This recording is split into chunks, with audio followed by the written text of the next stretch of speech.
ይህ ቪዲዮ ያለ እድሜ ሽበት ላስቸገራችሁ እንዲሁም ደግሞ ፀጉራችሁን ለማጥቆር ከፈለጋችሁ ያለ እድሜ ሽበት የፀጉራችሁ ዛላ ቆንጆና ያማረ ከለር እንዲሰጣችሁ ከፈለጋችሁ ይህንን ቪዲዮ ተመልክታችሁ በቤታችሁ አዘጋጅታችሁ የምትጠቀሙት ቆንጆ የሆነ በተለይ ሽበት ከስሩ እየወጣ ከተቸገራችሁ ይህንን በመቀባት ሽበታችሁን ማጥቆር ሽበታችሁን እንዳይወጣ ማድረግ ትችላላችሁ። ይሄ ቀልድ አይደለም፣ ቁም ነገር እርግጠኛ ሆኜ ነው የምነግራችሁ። ከስሩ ሽበታችሁ እየጠቆረ እንዲወጣ ያደርግላችኋል። ሰላም ቤተሰቦች እንዴት ናችሁ? እግዚአብሔር ይመስገን እኔ ደህና ነኝ። ትዕግስት ነኝ። ዛሬም በአዲስ ቪዲዮ መጥቻለሁ። እንግዲህ ዛሬ ይዤላችሁ የመጣሁት በእርግጠኝነት እኔ ራሴ ተጠቅሜ ያየሁትን ውህድ ነው ይዤላችሁ የመጣሁት። በጣም ቆንጆ ነው። በተለይ ሽበታችሁ ከስር ለሚወጣባችሁ ይህንን እየተጠቀማችሁ ማሳጅ እያደረጋችሁ ሽበታችሁን ማጥፋት ወይም ሽበታችሁን ማጥቆር ትችላላችሁ። ከውስጥ በተለይ ከስር የሚወጣውን ሽበት እየጠቆረ እንዲወጣ ማድረግ ትችላላችሁ ማለት ነው።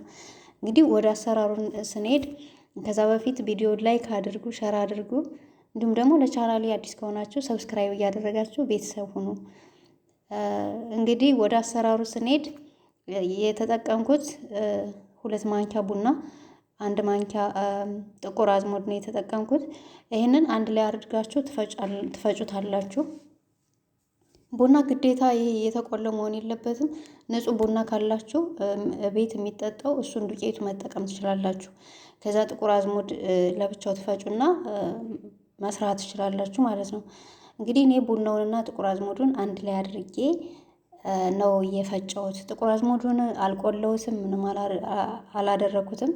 ዝም ብዬ ጥቁር አዝሙድና የተቆላ ቡና አንድ ላይ አድርጌ ፈጨሁት ማለት ነው። ስትፈጩ ደግሞ እንደኔ ቡና ካላችሁ ስትፈጩ ሸርከት አድርጋችሁ ፍጩት። ድቅቅ አታድርጉት፣ ሸርከት አድርጋችሁ ትፈጩታላችሁ። ከዛ በኋላ እዚህ ጋር የምታዩት ደግሞ ዝንጅብል ነው። ዝንጅብል የጨመርኩት እኔ አንደኛ ለፎረፎር ቆንጆ ነው፣ ለሚያሳክካችሁ ፀጉራችሁን ለማብዛት በጣም አሪፍ ነው እና ዝንጅብል ትጨምሩበታላችሁ። ከዛ እንደዚህ ዝንጅብሉን ከጨመርን በኋላ 2-3 ማንኪያ የሚሆን ቡናና ጥቁር አዝሙዱን እየተፈጨውን እንደዚህ አድርገን እንጨምራለን ማለት ነው። ይሄ እርግጠኛ ሆኜ ነው የምነግራችሁ ሽበት ከስር የሚወጣውን እየጠቆረ እንዲወጣ ያደርግላችኋል። በተለይ ሁልጊዜ የምትጠቀሙት ከሆነ የፀጉራችሁን ዛላ እያሳመረላችሁ ነው የሚሄደው። ተጠቀሙት ቤተሰቦች። እንግዲህ እዚህ ጋር ደግሞ የምታዩት ማሳያችሁ የቴምር ፍሬ ዱቄት ነው። እኔ ቴምሩን ፈጭቼ አዘጋጅቼ ቁጭ አድርጌያለሁ። እንደዚህ ስጠቀም እየጨመርኩኝ እጠቀማለሁ ማለት ነው። እና እንደዚህ ታደርጉና ትጨምሩበታላችሁ። ቴምር ያላችሁ ዱቄቱን አንዴ ፍጩና አስቀምጡ። ከዛ ትንሽ ትንሹን እየሰራችሁ መጠቀም ትችላላችሁ። እንደዚህ አድርጌ እጨምርበታለሁ ማለት ነው። ካላችሁ ነው፣ ከሌላችሁ ችግር የለውም። በቡናውና በጥቁር አዝሙዱ ብቻ መስራት ትችላላችሁ። ከዛ እንደዚህ ተጨማምሩና ዱቄታችሁን እንደዚህ ተጨማምሩና ከዛ ቅባቱ ጨምሩበታላችሁ ማለት ነው። በኦሊቭ ኦይል ካገኛችሁ ኦሊቭ ኦይል ጨምሩ፣ የወይራ ዘይት ማለት ነው። ከሌላችሁ ደግሞ በኮኮናት መጠቀም ትችላላችሁ። በዚህ በሰንፍሎር በምግቡ ዘይት በሱም መስራት ትችላላችሁ። እንደዚህ አድርጋችሁ ትጨምሩና በደንብ አድርጋችሁ በማንኪያ አማስሉት። እታች ዱቄቱ ቁጭ ብሎ እንዳይቀር በደንብ አድርጋችሁ በማንኪያ ታማስሉታላችሁ ማለት ነው። ከቅባታችን ጋር ከጨመርነው ዘይት ጋር እንዲዋሃድልን። ከዛ ቤተሰቦች እንደዚህ አድርጋችሁ ታዋህዱትና ለ3 ቀን ያክል ውጭ ላይ ታስቀምጡታላችሁ። ምንም አይበላሽም፣ ምንም የሚያመጣው ነገር የለም። ክድን አድርጋችሁ ለ3 ቀን ውጭ ላይ ታደርጉታላችሁ። ምክንያቱም ቅባታችን ይሄ የጨመርነው ቅባት ከውህዱ ጋር በደንብ ሆኖ እንዲዋሃድና ቅባቱ ጥቁር እንዲልልን እንደዚህ አድርጋችሁ 3 ቀን ውጭ ላይ ታስቀምጡታላችሁ። ታስታውሱ ከሆነ የዛሬ ስንት 10 ወር 9 ወር አካባቢ በነጭ ሽንኩርት ሰርቻላችኋለሁ። እንደዚህ አይነት ቅባት ማለት ነው ለሽበት ብዬ እና እሱና ይሄ ያው ተመሳሳይ ነው። ዛሬ የሰራሁት እኔ በቡናና በጥቁር አዝሙድ ነው። ያኔ ግን ቴምር ፍሬ እና በነጭ ሽንኩርት በተልባ አድርጌ ነበር የሰራውላችሁ። ዛሬ ደግሞ እንደዚህ አድርጌ ሰርቸዋለሁ። እኔ ሽበት ሲወጣብኝ ይሄንን ነው የምጠቀም። ይሄንን ውስጡን ማሳጅ ታደርጉታላችሁ። ከዛ ሽበታችሁ እየጠቆረ ወደ ቡኒ ከለር ተቀይሮ ነው የሚወጣላችሁ እና እንደዚህ አድርጋችሁ ተጠቀሙት። ከዛ 3 ቀን ካቆያችሁት በኋላ እንደዚህ ይሆናል። በጣም ጥቁር ነው የሚለው። ታጠሉታላችሁ ማለት ነው። ያው ዝርክራኪው ወደ ታች እንዳይወርድባችሁ ቡና ስለሆነ ቡና ደግሞ ፀጉር ላይ ከገባ ለማውጣት ስለምትቸገሩ ስትታጠቡ በደንብ አጥሉት። በጥቅጥቅ ባለ ጨርቅ ወይም በንጹህ ጨርቅ እንደዚህ አድርጋችሁ ታጠሉታላችሁ ማለት ነው። ከዛ እንደዚህ አድርጋችሁ ታጠሉታላችሁ። ደግሞ እየተቀባው አሳያችኋለሁ። በጣም ቆንጆ ነው። ሽታው ራሱ ደስ ሲል በጣም ቆንጆ ነው። ቡና ለፎረፎር ራሱ ለፀጉር እድገት የፀጉራችሁን ከለር እንዴት እንደሚያሳምረው ሁልጊዜ የምትቀቡ ከሆነ ሁልጊዜ ብትቀቡት፣ ሁልጊዜ ማሳጅ ብታረጉት ፀጉራችሁን ስርስሩን በጣም ነው ፀጉር የሚያሳድገው። በጣም ፀጉር ያሳምራል። በተለይ ለሚያሳክካችሁ ይሄንን ብትጠቀሙት ቆንጆ ነው። እንግዲህ ወደዚህኛው ሳህን የገለበጥኩት ያው የቅባት መቀበያ ያለኝ ወደሱ ስገለብጥ እንዲመቸኝ ብዬ ነው ወደዚህ የገለበጥኩት። ሳህን ገለባበጥ ሽብን እንዳትሉኝ እና ወደ ቅባት እቃዬ ለማስገባት ይሄ ቆንጆ ነው እና በጣም ቆንጆ ነው። ጥቁር ያለ ቆንጆ ቅባት ነው የሚሰጣችሁ። 3 ቀን አስቀምጡት። 3 ቀን አስቀምጡት። ክድን አድርጋችሁ 3 ቀን ውጭ ላይ ታስቀምጡታላችሁ። ከዛ የሚያምር ቅባት ጥቁር ያለ ቅባት ነው የሚሰጣችሁ። እንግዲህ እንደምታዩት ይሄንን ይመስላል። የቴምር ፍሬ እንደነገርኳችሁ የቴምር ፍሬ ዱቄት ካላችሁ ጨምሩበት። በጣም ቆንጆ ነው።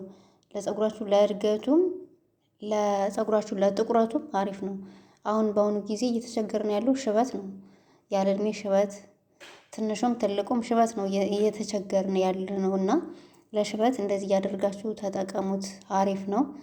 እንግዲህ እንደዚህ ከአዘጋጀን በኋላ እንቀባለን ማለት ነው። እኔ እንግዲህ ልቀባ ተዘጋጅቻለሁ። በጣም ቆንጆ ነው። ፀጉራችሁን ጥቁር ነው የሚያደርግላችሁ እና እኔ ፀጉሬ ጥቁር ስለሆነ ምናልባት ሽበት የለሽም ልትሉኝ ትችላላችሁ። ግን እዚህ መሀል ላይ ይሄ ዳርዳሩ ጫፍ ላይ ፊት ለፊት እንደዚህ ዙሪያውን ሽበት ነው እና እንደዚህ ሽበት ሲወጣብኝ ምንድነው የማደርገው? እኔ ይሄንን ሰራና ውስጡን ማሳጅ አደርገዋለሁ ማለት ነው። የፀጉሬን ዛላ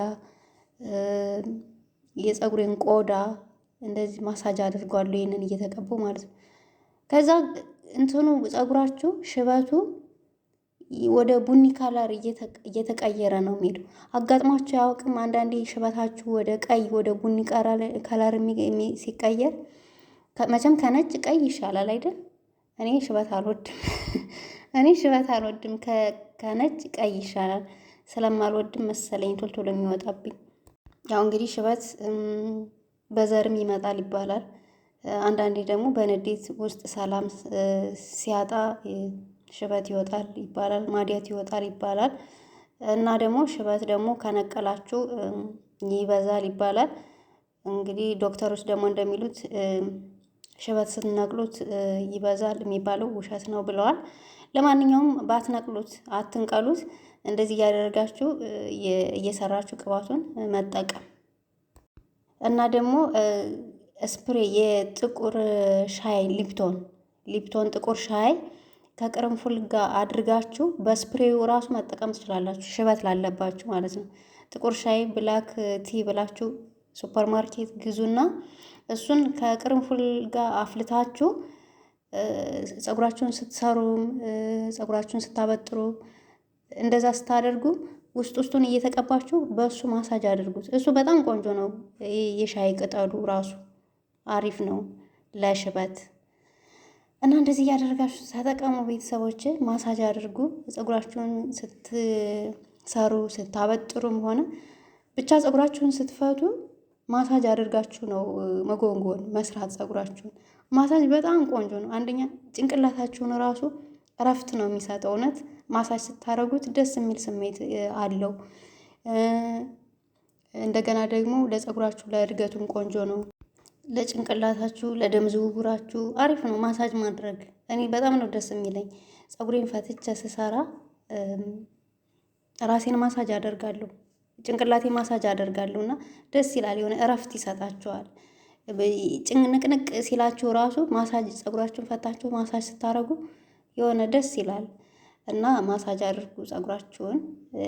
ጤንነት ነው ማሳጅ ማድረግ እና ቤተሰቦች እንደዚህ አድርጌ ተቀብቼዋለሁ። እኔ አልታጠበውም። መታጠብ አያስፈልጋችሁም። ትቀቡትና አትታጠቡትም። እዛው ላይ ትተውታላችሁ። ከዛ በምትታጠቡ ሰዓት ታጠቡታላችሁ እና እንደዚህ እያደረጋችሁ እየፈታችሁ ቅባቱን መቀባት በ2 ቀን በ3 ቀን አንዴ ተቀቡት። አሪፍ ነው ቤተሰቦች። እንግዲህ ቪዲዮውን ከወደዳችሁ ደግሞ ላይክ አድርጉ፣ ሸር አድርጉ። አዲስ ከሆናችሁ ቻናሉን ሰብስክራይብ እያደረጋችሁ ቤተሰቡ ነው።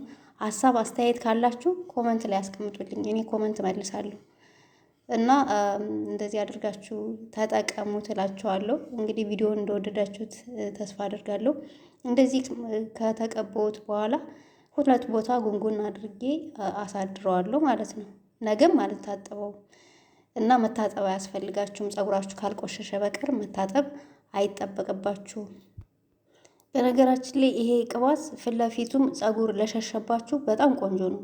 ፊት ለፊቱን እየተቀባችሁ ትደሩ። ማሳጅ እያደረጋችሁ ታድሩና የፊት ለፊቱን ፀጉራችሁ ከዛ ጠዋት ላይ ትታጠቡታላችሁ፣ ተመልሳችሁ ደግሞ ትቀቡታላችሁ እና ቆንጆ ነው ከፊት ለሸሸባችሁ ራሱ እና ቤተሰቦች እንደዚህ አድርጌ ሰርቸዋለሁ። እንግዲህ ቅባቴን ጠርግ አደርገዋለሁ። ስለምትከታተሉ ያመሰግናለሁ። በሌላ ቪዲዮ እስከምንገናኝ መልካም ጊዜ